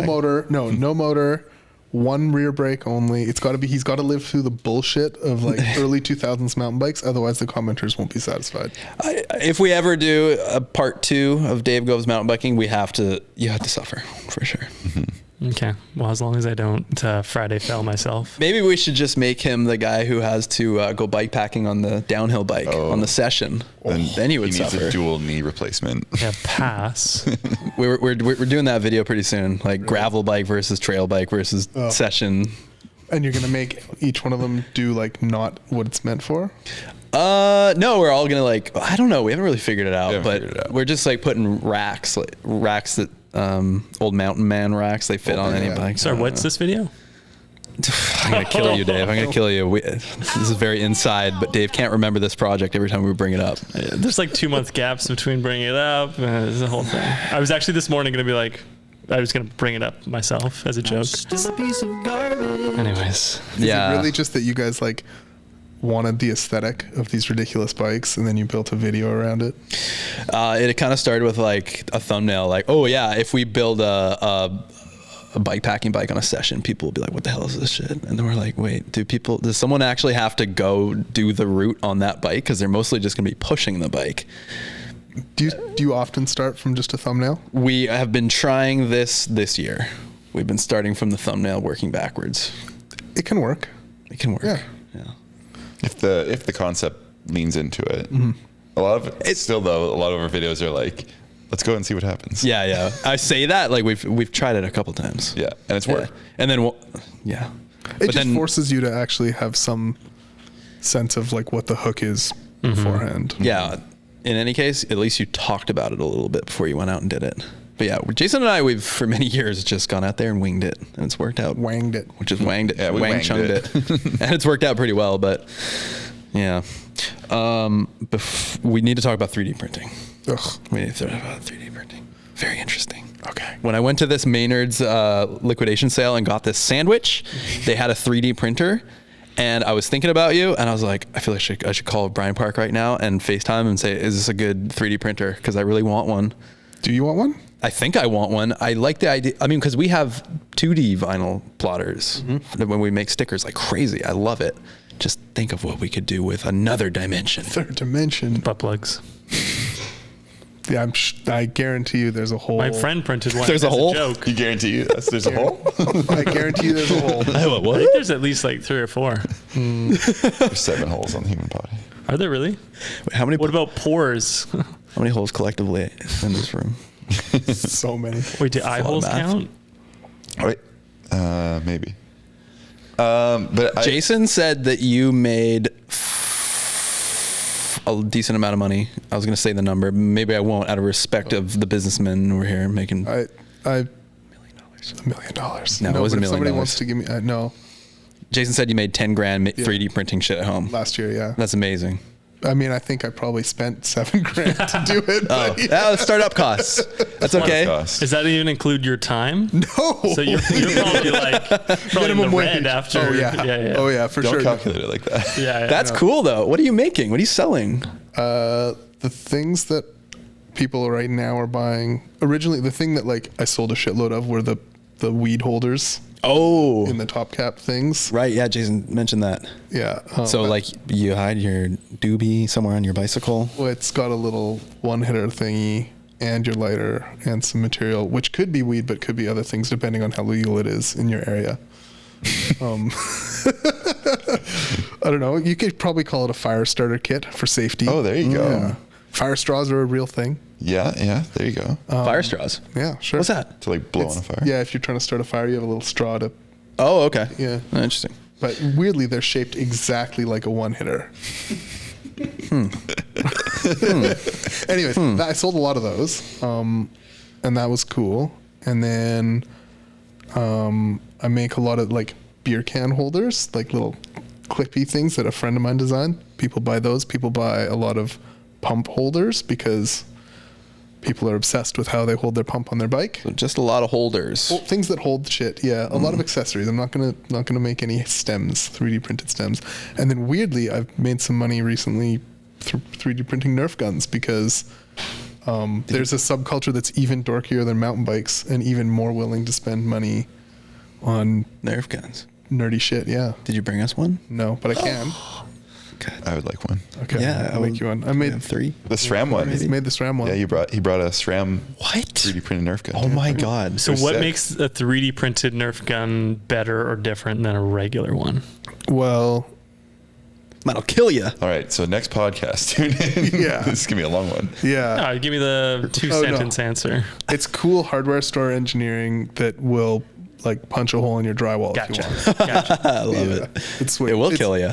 It's exactly my type of shit because it's not real engineering because I can't do that, but it's like You're dabbling. you can fuck around and like you can generally have an idea of. Here's my pitch since I'm going to evangelize about 3D printing. Everybody should get one because like it's way easier than you think it is, and like real people who make real things probably roll their eyes, but for me, history major, never made anything in my life. Like the process of like thinking of a thing, making it on the computer, pressing a button, and then it existing in the real world is fucked up. It's so insanely cool. I get it. Yeah, it's so Wow. so satisfying. I want one. How much is it? What's like the base price for a decent one? A couple $100, $300. What? Yeah. What are you spending $7,000 on the? Oh, I bought plastic I bought a lot of dumb shit in the don't worry about it. Okay. Are you like working? Are you often like downloading a file? Or are you starting from scratch? Both. So I think one of the things that is really cool about 3D printing is that for every nerdy niche thing that you need on your bike or whatever, or your TV remote breaks or whatever, somebody else has probably had that problem. And oftentimes you can just like a few days ago, a friend of mine wanted to replace his cranks and we didn't have the Shimano crank tool. This happened yesterday to us. Yeah. And he was missing, he bought a used bike and he was missing the crank bolt on those Shimano cranks that nobody will sell you one, whatever. So we 3D printed the crank bolt because it doesn't need to be like those cranks. You just need to get like 2 Newton meters on the bolt. So we printed both the bolt and the tool for it that we put on a torque wrench, and it was done. And like, rather than, so that was just something, and we just downloaded those. We didn't have to model those ourselves. But then a lot of times, if you have an idea, my rule for 3D printing is like, if you can buy the thing, it already exists. Don't fucking try and print it. Is that my phone? Whose phone is that? Sounds like Could be like your- far away. It's over there on the thing. It's mine. Flush it down the toilet. Yeah. Edit this out. Edit this out. Left. Alonzo, when you're editing this, edit this out. no. Leave it in. This is good stuff. Good radio. Play some. Yeah. Play. Leave it in. Play the transition sound, and then we can transition right into this or that. Don't you think a 3D printer would look good right there over in the corner? Do you actually want a 3D printer? Yeah. I'll give you a 3D printer. And a Nerf gun.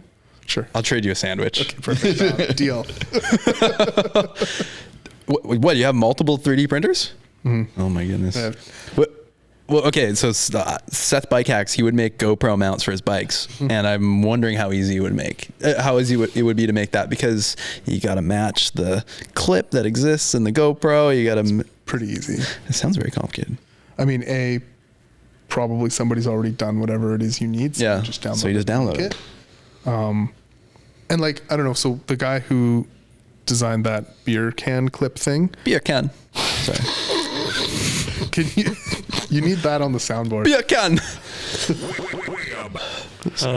Yeah, he's in Germany and he doesn't want to ship to North America, as we were chatting. So I like print those for him and sell them in North America and give him money, which is nice. I think that's super cool. That's rad. You inspired me to get one. You inspired you inspired me to get. Did I say I inspired you to get one? I inspired you to get one from me. Yes, correct. Maybe I should have just got that one from the liquidation sale. I don't know. Probably. They're sweet. They're easy to use. Every once in a while, they'll make you so angry that you want to throw everything. Like a regular. That's like yeah. It's in their lineage. The vinyl cutter can be like that too when we're just trying to make a simple sticker. Mm-hmm. Yeah.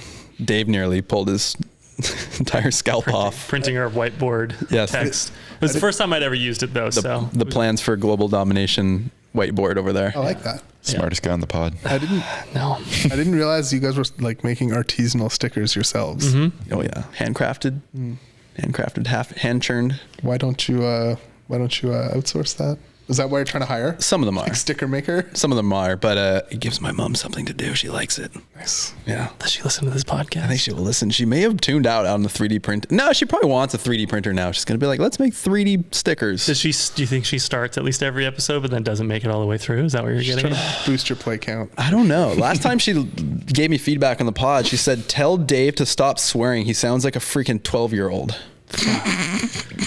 Well, fuck that shit. Hey, and we were just listening to the Steve-O podcast yesterday. They started bleeping out everything, even the shits. Oh. Everything. If they're particularly heavy profanity. Right. Is that what you guys So cool do? it. You guys like try and keep it PG for the internet, or what do you do? What's your... Not necessarily. No. But How does that affect the algorithm? I grew up on Mansers, so I cannot be censored. The child of Spike TV. Yeah. Oh Lord.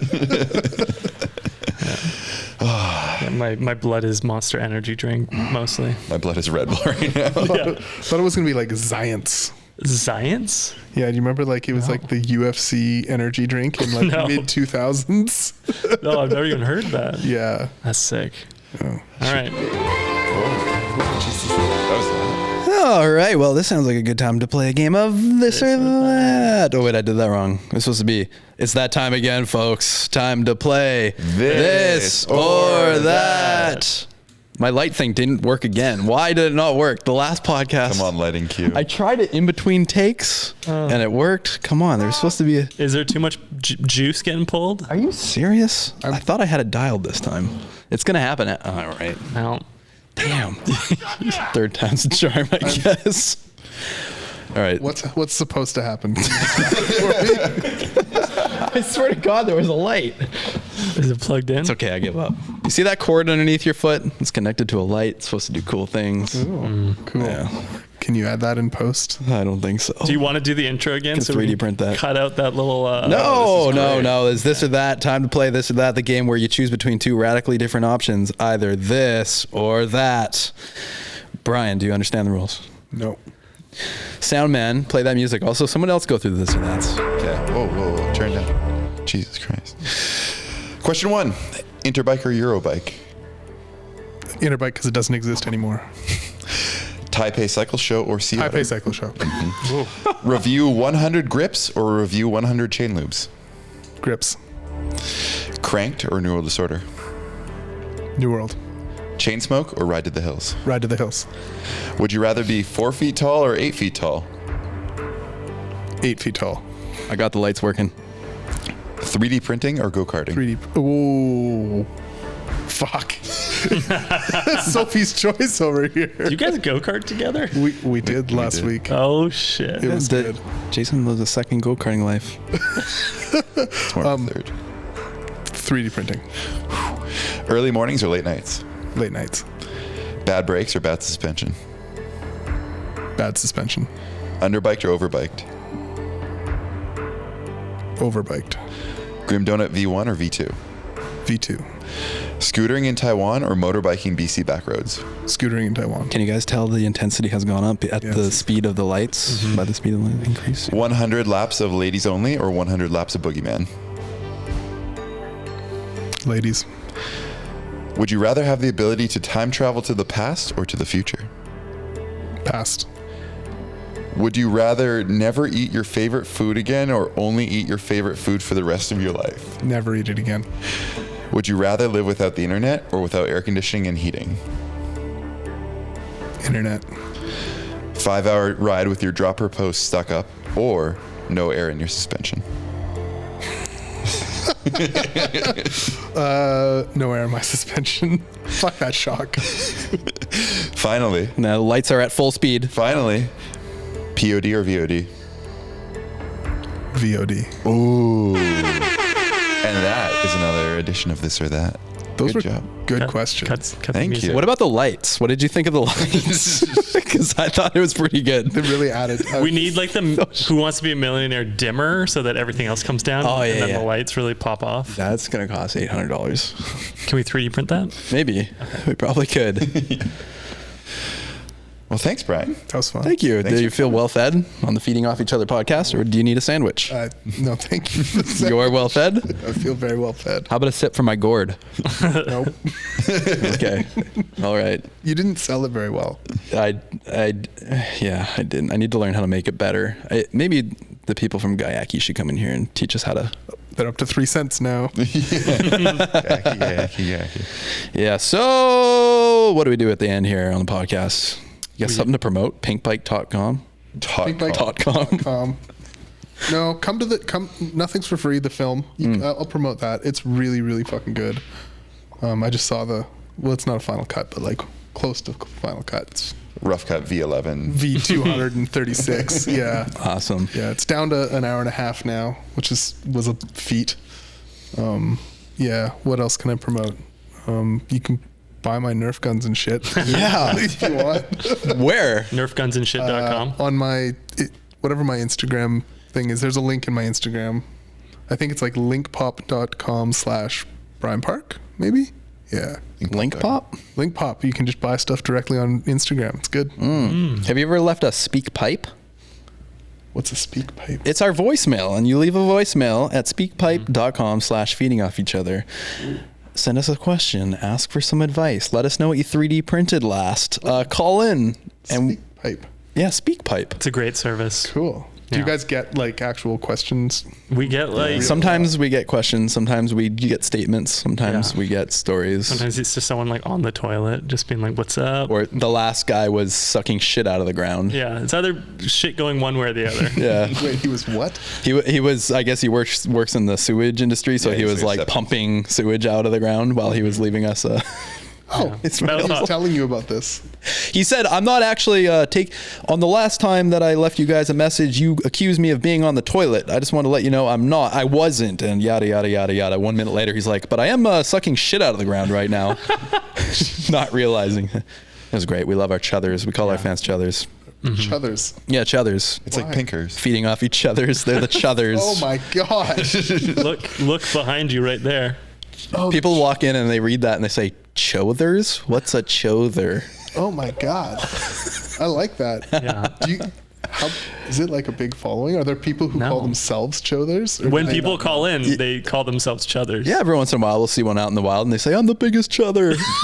it's is- so funny. Crazy how People actually listen to this? but how people connect with podcasts. Yeah. It's freaking wild. Like nobody has, I don't think, ever said anything to me in public about an article or a video or anything on Pinkbike.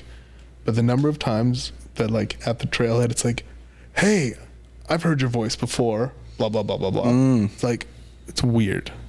But yeah, in they a don't. good way. Yeah. Oh, it's super. Yeah, it's super cool. But it is weird how much of a connection podcasts make. Well, because you feel like you're hanging out with your buddies. your buddies who do weird this or that questionnaires all the time. Yes, and only talk about 3D printing.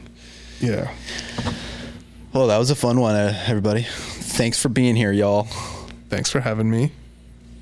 You're welcome. This has been another episode of Feeding Off Each Other.